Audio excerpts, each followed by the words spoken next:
Some people might think you need $10, $15, even $20,000 to build a solar setup. And although you definitely could spend that much, you don't need to. It all depends on your needs and what you want to actually do with all of that power. We try to build a $1,000 setup that we would actually recommend, not cheap stuff off Amazon that wouldn't really work that well. These are all tested and proven to work and to be good products. And the title says 1,000, but we built this whole kit for $988. So you save yourself 12 bucks.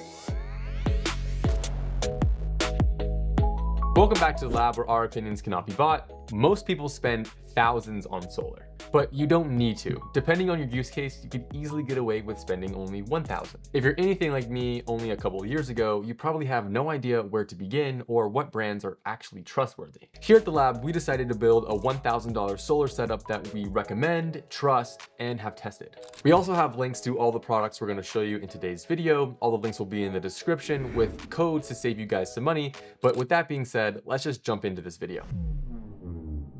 So behind me is what we chose for the $1,000 solar kit, and basically we try to pick something that is really plug and play for people who haven't tried solar before or just getting into solar. It's really simple with no extra steps, and one of the things we chose for that is this Heckron 12-volt battery. It is the WB12200. It is a 2,560 watt-hour battery, and a couple reasons we chose this is, well, number one, because of the XT90 port. If you're not familiar with XT90, it's basically what you plug in your solar panel to, and you don't have to go buy a lot of extra clips or a lot of adapters, all that kind of stuff. You can plug it right into the battery, and it's really clean and seamless. Another cool option is the communication ports. So if you do have an inverter that has to speak to the battery or like talk to the battery, you're going to be able to have those ports and everything will work seamlessly. Another cool thing is this state of charge, so you can see how much your battery has. Right now we have 75%. It's just helpful to see at a glance if you don't have the app. That's another reason we chose this, because it has an app. Now, a lot of other 12-volt batteries do have apps, but they're all pretty crap. They're from China. Heckron's app is really good. You can see a lot of stuff just not being near the battery, which is nice.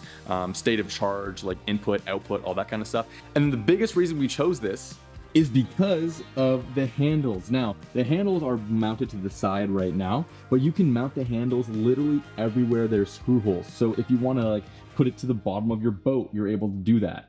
You can put it in your Jeep, you can put it in your cabin. You can literally secure it anywhere you want, so you don't have to worry about it sliding around or getting damaged. So that is just a really good and affordable battery, one we recommend. And then moving on to our DC output. So we have two USB A's, and then we also have a 12-volt car charger, which is pretty sweet. You can plug in your fridges, you can plug in your air pump, or any 12-volt accessories. You can run it just right off the battery, which is sweet. And then we're going to be moving on to our inverter. It is a 2,000 watt Renogy inverter, and basically how it works is you have your positive and your negative that connects via these cables to your battery, and we'll show you how that sets up in a little bit. But then all that goes to these little house plugs in the front, and you can run anything up to 2,000 watts out of this inverter. So it's pretty sweet, and it's a really, really simple setup. And the last thing we haven't mentioned is the solar panel. So let's go check that out.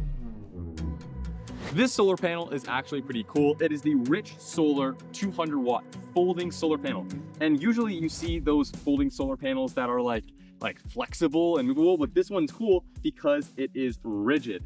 And the setup is pretty nice, basically.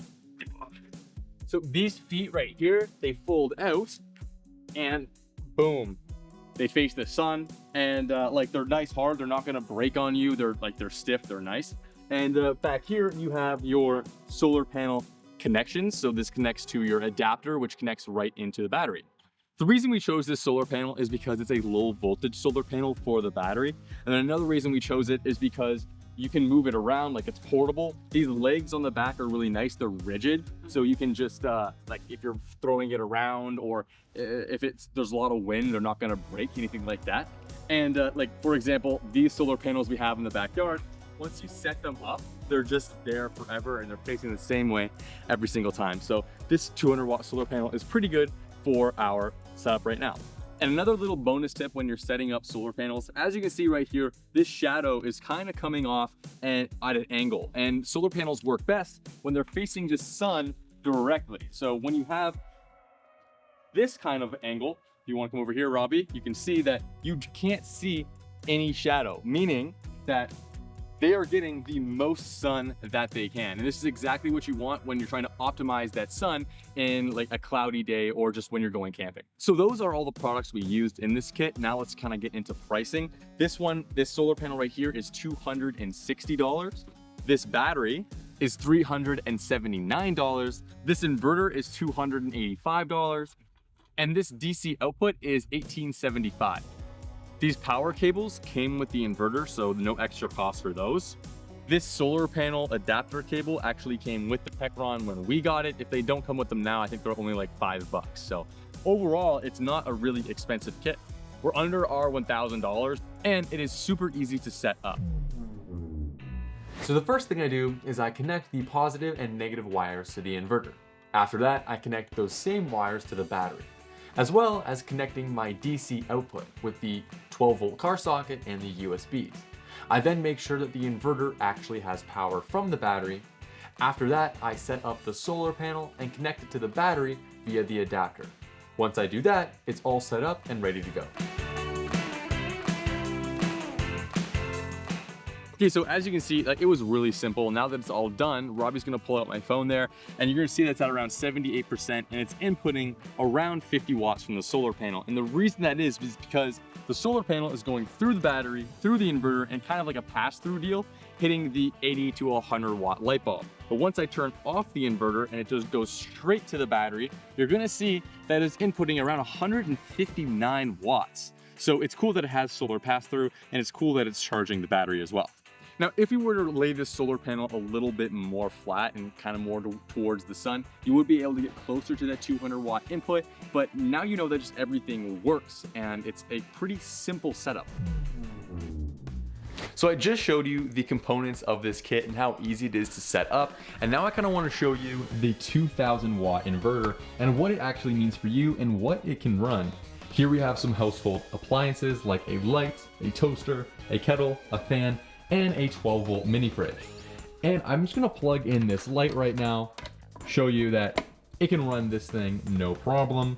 Here we go over and see Techron's app, and it's kind of weird. Techron's app doesn't show you the running wattage, it just shows you the amps. So you have to do some math by timesing your volts with your amps to get your wattage.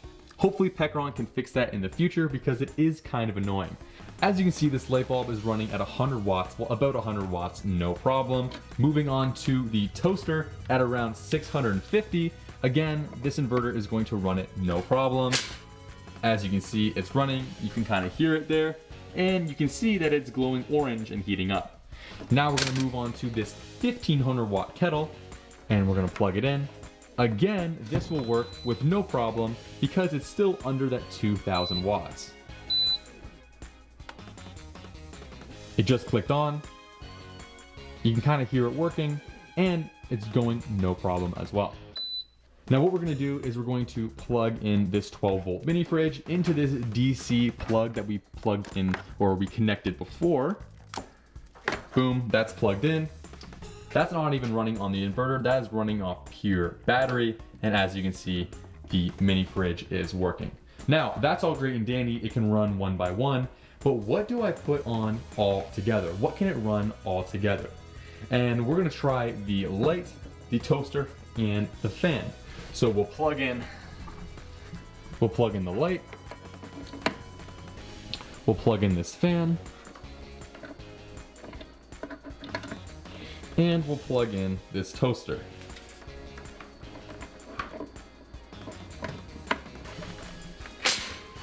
Okay, so as you can see, the fan's on, the light's on, and the toaster is running because it's all within that 2000 watts. Now, if I were to change the fan and I were to plug in this kettle, for example,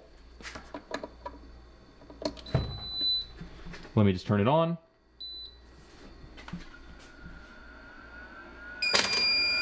It surges and everything dies. And the reason being is because this is 100 watts, this is 650 watts, and this is 1500. And that is way more than this 2000 watt inverter can handle. So it turns itself off to protect all of your devices and to protect itself. Now, for under $1,000, this is a great kit. You can use it in places like your RV, your trailer, taking on the trails, using it in your Jeep, camping, all that great stuff. You can even use it as a backup home power source if you want to like run essentials like we just showed you. Now, this isn't by any means a whole home backup system. It's not going to run your whole garage. It's not going to run your whole office, that kind of stuff. But it is going to run your essentials. It's going to run everything we said in this video up to 2,000 watts. It's really great for under $1,000 and for people who are just trying to get into the backup space without spending so much money, and it's super simple and easy to use. In my opinion, this setup is perfect. I love the Pecron 12 volt. It's a great product and it's pretty innovative. And the Renogy 2000 watt inverter is an inverter we would recommend. It's pretty good. If you're a gambler and you want to spend the same amount of money and get like a 4,000 watt inverter, I can probably guarantee you that it's not going to last you a very long time and you're going to have to end up buying another one or default back to a Renogy. Another thing that kind of sucks with this setup is because the battery is so small and the inverter is pretty decently sized, if you do use the inverter to its full capacity, the battery is going to run out very quickly.